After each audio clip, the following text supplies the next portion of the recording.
los aspectos ineludibles de la vida es perder ocasional, temporal o permanentemente la salud. Eso nos hace dependientes de aquel o aquella que pueda, más allá de lo que el Señor Todopoderoso permite, pues encargarse del cuidado y restauración de nuestra salud en la tierra, que es el médico. Ese médico que tiene por objeto recuperar, sanar y devolver esa condición de ese activo que no tiene precio como la salud al ser humano, tiene que tratar evidentemente dos componentes. Uno, la enfermedad, y otro, al paciente, porque la sanación de uno va inherentemente ligado a la extinción del otro. Por eso me gusta mucho esa frase del padre de la medicina moderna, el canadiense William Osler, que establece que un buen médico trata la enfermedad, pero un gran médico trata la enfermedad y al paciente. Soy Khalil Michel desde la Z, cada vez más cerca. La Z101 presenta, en una producción de Bienvenido Rodríguez, cada vez más cerca, con Khalil Michel. Buenas noches, República Dominicana y el mundo. Bienvenidos a su espacio Khalil Michel desde la Z, cada vez más cerca. Una producción especial de Bienvenido Rodríguez León que busca la articulación de los dominicanos que estamos acá en suelo patrio y los dominicanos que están allá, nuestra comunidad del dominicano en el exterior, para juntos, mediante este ejercicio de comunicación asertiva, lograr la articulación de este hermoso proyecto de nación llamado República Dominicana. Recuerden que pueden seguirnos por nuestras redes sociales, @Z101 Digital para X y Facebook, @Z_Digital para Instagram y @Khalil Michel en corto y @Khalil Michel P con K al inicio y P al final. También los contenidos de este su espacio pueden obtenerlos en YouTube en Z Digital en el playlist de Cada vez más cerca. Nuestro contenido del día. Médico, nutricionista y especialista en medicina deportiva, doctor Richard Marín, dice: ausencia de reconocimiento a médicos post-COVID provocó resentimiento que ha deshumanizado el servicio médico mundial y dominicano. Entrega especial con el merenguero Dimanchi, quien nos cuenta su historia, estrena un tema y dice que nuestra cultura no es valorada por los propios dominicanos. Pero antes de iniciar nuestro contenido del día, hoy, viernes 18 de agosto, y los 18 de agosto se celebra el Día Nacional del Médico, es decir, el Día del Médico Dominicano, y esto en ocasión de la creación en 1891 de la Asociación Médica Dominicana. No sé qué extraño se le puso este día, esta fecha, y no el del natalicio o fecha de graduación del primer médico dominicano. Pero de todas maneras, la medicina tiene presencia antiquísima desde la misma formación de la raza humana para tratar las dolencias que son inherentes a nuestra condición, pues frágil, de mortalidad humana. El primer médico que se reputa y reconoce la historia no es Hipócrates, sino es el sacerdote, arquitecto y legalista y médico Imhotep, quien vivió aproximadamente en el 2690 a.C. y después fue que vino Hipócrates más o menos en el 460 a.C. En República Dominicana o en la isla de la Española, la presencia de la medicina estuvo desde la propia importación de la colonización. Pero la formación de médicos acá en la Española se dio desde la propia apertura de la Universidad Santo Tomás de Aquino hasta su clausura en 1822, posterior a la entrada de los haitianos acá en el territorio, pues, que se reputa hoy como dominicano. Sin embargo, el primer médico dominicano fue Miguel Román, quien nació en 1845, es decir, un año después de la independencia dominicana, lo que significa que nació como dominicano. Se matriculó en 1869 en medicina y se graduó en 1873 como médico, siendo y teniendo él la condición de ser el primer nacido y graduado en y por República Dominicana como galeno. pero también la primera doctora o médica dominicana fue Evangelina Rodríguez, quien se recibió como doctora en 1911. Independientemente de la antigüedad de uno u otro médico, de la ubicación geográfica de uno u otro médico, es fundamental establecer, reconocer y reivindicar el papel que tienen y desempeñan los médicos en la sociedad. Porque independientemente de los colores, de los criterios, de los partidos, todos nos enfermamos y necesitamos auxiliarnos de los médicos. Eso nos hace tener un compromiso y una dependencia directa de ellos, pero a su vez los hace a ellos compromisarios de entender la enorme responsabilidad que tienen en sus manos y por vía de consecuencia tener el manejo adecuado con ese paciente que no es un cliente, sino un ser humano. Y lo decimos en el entendido de que vemos que a medida de que pasan los años, la industria, el comercio, la empresa va tomando posesión de un muy lucrativo negocio de la medicina y van dejando cada vez más detrás lo que es el tratamiento y el manejo del paciente. Recordemos que lo importante aquí es reivindicar el papel un día como hoy del médico, pero también su compromiso con lo que es la sanación del paciente. Porque, como decía Séneca, un buen médico jamás podrá curar ninguna enfermedad si no trata adecuadamente al paciente. Con esto iniciamos nuestro contenido del día, toda vez que el señor Francis cumpla con los compromisos establecidos. Llévatelo, Francis. Y bien, amigas y amigos, seguimos en su espacio Khalil Michel desde la Z, cada vez más cerca. En ocasión del Día del Médico, ese componente tan importante, no solamente en un país, sino en toda la raza humana, pues contamos con la participación de uno en un área específica que es muy importante en lo que es ese campo del saber. Él es nutriólogo, es médico deportista y médico general con especialidad en estos campos. Con nosotros el doctor Richard Marín. Doctor, bienvenido a su espacio. Muchísimas gracias por la oportunidad de estar aquí. Gracias. Doctor, ¿cómo evalúa usted el ámbito de la medicina en sentido general y específicamente en República Dominicana? En lo que respecta al avance, ¿no?, de la ciencia en República Dominicana, ha avanzado mucho en el sentido científico. Se hacen más estudios, las universidades están involucrando más en investigación, que eso era una tarea pendiente que teníamos, pero todavía se está trabajando en algo que está afectando actualmente, más después del COVID. Tiene una explicación incluso antropológica. ¿Sí? Vamos a explicar después del COVID. Y es que se está deshumanizando mucho la medicina. Explíqueme eso. La deshumanización de la medicina es que somos más tecnócratas ahora. Me explico.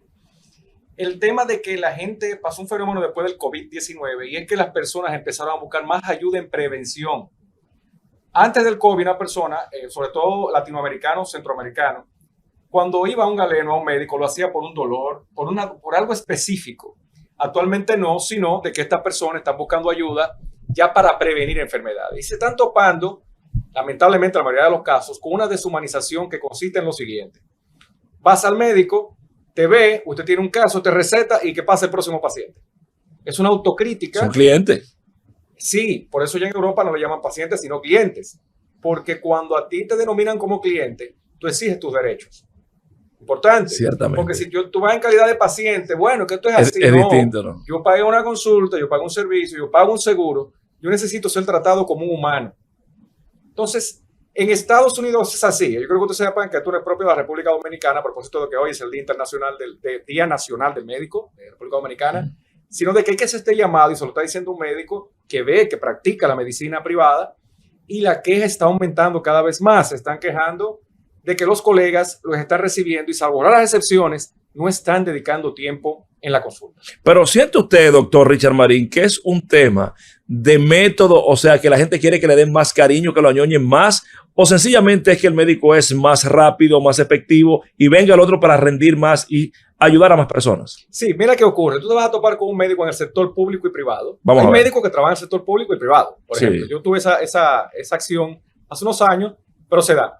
El trato que el médico que va al hospital regional, que va a ser hospital rural, el trato es diferente cuando la consulta es privada, que se paga en efectivo. Y no estoy diciendo que seamos capitalistas en esto. Te voy a explicar. Vamos a ver. Lo que pasa es que recuerda, ¿quiénes son los baby boomers de hoy?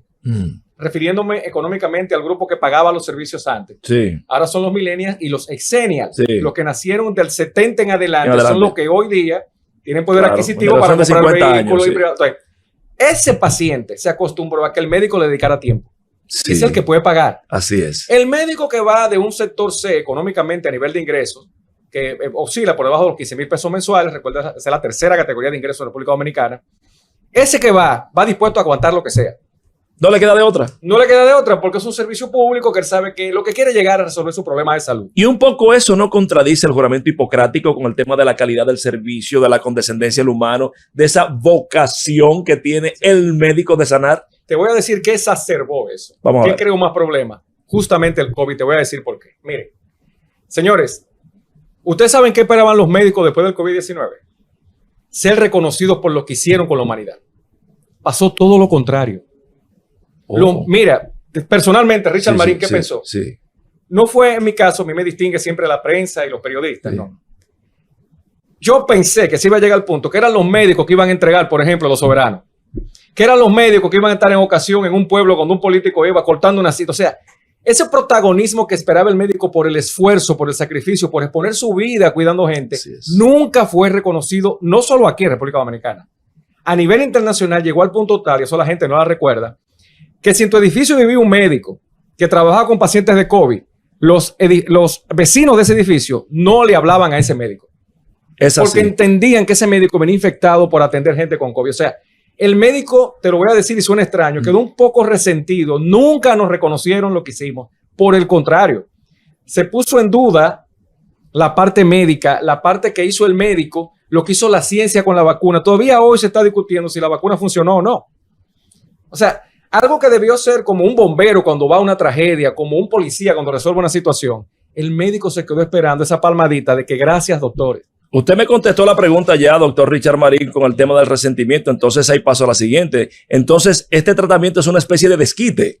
Pero además, cuando te mencionaba el tema antropológico, yo no sé si recuerda lo que era un médico en los 80. Claro. Ser hijo de médicos en los 80, de abogado, podemos decirlo también, de ingeniero. O sea, el hecho de tú ser profesional, de que tu padre fuera profesional, ya era un nivel de estatus. Se abrió un estatus. Sí, sí. ¿Qué Una pasó? consideración social. Que en esa época el médico era remunerado correctamente a nivel de ingresos. Eso fue cambiando a medida que las políticas hacia los médicos empezaron a mermar lo que son los ingresos mensuales del médico. Un médico hoy, si no tiene 3 trabajos, no puede cubrir la cuota ni siquiera del colegio de sus hijos. Pero espérese, doctor. Pero ahí hay una contradicción porque Total. si usted le pregunta a cualquiera de los que nos escuchan y nos ven aquí por la Z101, le va a decir que la medicina ahora mismo es más cara que en todos los tiempos. Eso es correcto. ¿Quiénes son los dueños de la clínica? No son médicos. Son empresarios que contratan médicos. Ciertamente. ¿Quiénes hacen los fármacos? ¿Son los médicos que doctor. hacen los fármacos? No, son farmacéuticas. ¿Quién tiene que cantear la educación continuada de los médicos? La industria farmacéutica. El médico se volvió un peón. Señores, las reivindicaciones sociales, por si ustedes no lo sabían, hasta el año 89, estaban más ligadas a los médicos que los gremios políticos. Es cierto, es cierto. Cuando los médicos se tiraban a la calle por cualquier situación, se paraba el país.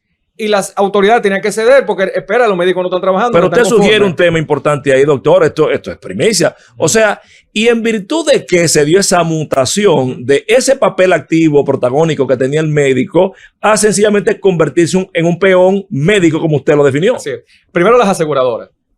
¿Qué pasa? Anteriormente, la mayoría de los médicos cobraban los servicios de manera directa. Muy bien las aseguradoras porque pudo canalizar que la salud llegara a más gente, hay que decirlo. Pero al mismo tiempo empezaron lo que son las determinadas cuotas por servicios médicos. Lo que se determinó, lo que era una consulta, no, ahora va a costar tanto. Lo que era un servicio de ortopedia, ahora va a costar tanto. Entonces, eso lo que hizo fue que le puso un techo a los servicios que, por ejemplo, yo te recibí en mi consulta, que digamos tú tienes un poder adquisitivo, yo podía determinar el costo de la consulta, no había un costo fijo. Claro. Mientras que si llegaba la muchacha que trabaja para ti, tú me decías, mira, tengo esta muchacha, yo solo hacía gratis. Compensaba, no sé si me entiendes. Compensaba, claro. Compensaba. Tenía discrecionalidad. Discrecionalidad. Antes el médico estaba lo que era la visita médica domiciliaria. Domiciliaria, claro. El médico de familia. Eso se acabó. Eso entraría si pudiésemos tener, por fin, le pido siempre a Dios, la atención primaria en República Dominicana. ¿Siente que no hay atención primaria? No, la atención primaria no existe en República Dominicana. Pero hay el primer nivel de atención primaria y todo, el pero la ley no se ha aplicado para que empiece a funcionar como parte del sistema. Incluso hay varios centros ya de varios empresarios y emprendedores que tienen los centros esperando que esto inicie. Aquí no hay un primer nivel de atención. ¿Y cómo se maneja entonces? A ti te duele la cabeza y tú vas a un neurólogo directamente aquí. Sí, es cierto. Aquí te duele la espalda baja y tú visitas un ortopeda y vas a un nefrólogo. Tú te autorrefieres, sí, así. Y no debe ser así. Si eso se lograra. ¿Y sabes qué, Luis Risorio? Aquí el primer nivel de atención, o sea, la atención primaria no inicia porque no la entienden. ¿Y qué es la atención primaria? La atención primaria es el primer nivel de atención donde las personas de manera sectorizada pueden buscar un servicio acorde a su realidad, donde no tienen que estar llenando los lugares, por ejemplo, los neurólogos, especialistas, que le significan un costo altísimo al Estado, claro. Mientras que un médico familiar, valga la redundancia, y un médico general o un médico internista puede recibirte en un primer nivel y se sabe que a ti no te duele la cabeza, tú necesitas anteojos. Ve al oftalmólogo. Mira, sabes que tu problema no es de riñones, es de espalda baja. Vete a un neurólogo, pero que sea un canal donde incluso el primer nivel de atención no se limita a eso, sino que le da seguimiento a Richard, que fue con un problema. Pero si está contenido en el marco legislativo, ¿por qué no se cumple? Porque hay grupos económicos que esto no le conviene. O ellos entienden que no le conviene. Señores, esto le conviene a todo el mundo. Porque a muchos, lamentablemente no. A muchos empresarios lo que les conviene es que todos vayan a sus centros, independientemente de... Claro, y es lo que ellos no entienden, que van a recibir más pacientes si esto se da. Porque le van a referir de todos lados. Y nadie se los ha explicado. Yo quiero pensar que no lo entienden. Lo que es el primer. Pero doctor, es que usted acaba de plantear sobre la mesa un tema de una estructuración que es altamente preocupante, porque usted no está diciendo que la medicina tiene como propósito curar, sanar el ser humano. Usted está hablando que la medicina es un negocio. Totalmente. El que no tenga eso claro. Mira, yo te voy a decir algo. El médico, y hay un chiste con eso, tú le indicas una vitamina. Mira, tú necesitas una vitamina. Pues el paciente se pone en duda si tú la vendes la vitamina. Porque yo la necesito, él me la está vendiendo. Él no tiene problema en ir a la farmacia. Pero ¿por qué yo no puedo tener la vitamina I? Quien te habla no vende nada en su consultorio, sí, para que tengas idea. Pero ¿por qué no? Si él es que está llamado como perito a decirte qué usar. Claro. Porque la gente entiende que el médico no puede hacer negocio. No se hace negocio con la salud, entendamos esto. Pero entiendan que el médico es un ser humano como usted. Y vive de la medicina. Y vive de la medicina. Entonces, ¿quién es que da la cara en un hospital cuando no se te dé el servicio, en una clínica cuando no te dé el servicio? Es el médico. Tú no conoces el dueño de esa clínica. No. ¿Y a quién demandan? Al médico. Entonces, fíjense el frente que tiene la medicina, que repito, en lo que respecta, yo que soy asesor científico en academias, que soy parte de lo que es la Organización Panamericana de la Salud, se está haciendo un esfuerzo extraordinario en lo que es la investigación, pero hay un problema con lo que es la remuneración de los médicos y se está deshumanizando. ¿Cuál es el problema con este periodo específico y deshumanizar la medicina? Dígase, no darle el trato personal directo al médico. Que si el médico no aprende a humanizar la medicina, la IA le va a quitar a los pacientes. La inteligencia artificial. ¿Por qué? Porque la gente sí entiende que una máquina, que un software, me trate de esa manera, no un humano. Y está en capacidad un software realmente de referir, diagnosticar, ver, pero sin tocar, sin ver. De hecho, ya el hospital, Cleveland Clinic y Mayo Clinic tienen software específico que dan diagnósticos específicos con las condiciones. ¿Algún ejemplo? Hay uno que se llama Simon, que está en uno de los dos, que es el que tú vas con los datos, te escanean, te hace todas las pruebas. La misma que yo te mandaría a hacer. Yo te doy el diagnóstico en base a las pruebas. Pero hay una parte de la medicina que no se puede perder y la IA está llevando a que se pierda, que se llama la clínica. Le pongo un ejemplo. Doctor, yo tengo... Ese análisis dice que yo tengo anemia. Yo reviso el análisis. ¿Usted a qué se dedica? ¿Usted hace ejercicio? Sí, yo hago ejercicio todos los días. ¿Usted vive bostezando, cansado o no? Una serie de preguntas que son acorde a la anemia. Mira, usted tiene la hemoglobina en 11, pero usted no tiene anemia. Vaya a neurología, a veces hay un factor neurológico. ¿Por qué eso no es anemia? Porque la clínica de la anemia, usted no debería estar aquí ni hacer ejercicio, ni estar con el ánimo que yo le veo que usted tiene. Eso es la clínica. Esa es la clínica. Eso todavía no lo hace la IA. Pero llegar ahí. Pero llegar ahí es yo tener un conversatorio con el paciente. Claro. Entonces ahí entra la deshumanización de la medicina. Totalmente. Si Doctor, finalmente, creo que usted va a tener que venir no una, sino varias veces, porque este es un tema que nos impacta a todos de forma transversal. Finalmente, en este Día Nacional del Médico Dominicano, ¿qué le diría usted al gobierno del presidente Abinader para que pueda mejorar ese estado de situación, el que ha descrito en la noche de esta noche? Más que directamente a las autoridades con respecto a esto, porque me consta que en salud pública se está haciendo un trabajo extraordinario. Te voy a dar un dato. Salud pública actualmente, este periodo de salud pública, dirigido por el doctor Daniel Rivera, es el único que ha tomado en cuenta la prevención. Wow. Oye, qué interesante con respecto a la jornada de obesidad. Se ha hecho un trabajo extraordinario, pero el llamado es a las academias, a los decanos de medicina de todas las áreas, toquen el tema de la humanización de la medicina. Sobre todo los jóvenes que están estudiando medicina. Yo fui docente en el área de medicina hasta 2018 Y yo una de las razones que me dio para salir fue la deshumanización que empecé a ver en los estudiantes. Por favor, toquen el tema de humanidades, de que están frente a un ser humano. Doctor, gracias por haber participado. Hemos conversado muy interesantemente con el doctor Richard Marín, sobre todo hoy en ocasión del Día Nacional del Médico, sobre aspectos no muy tratados sobre la medicina general y sobre todo en República Dominicana. Llévatelo, Francis.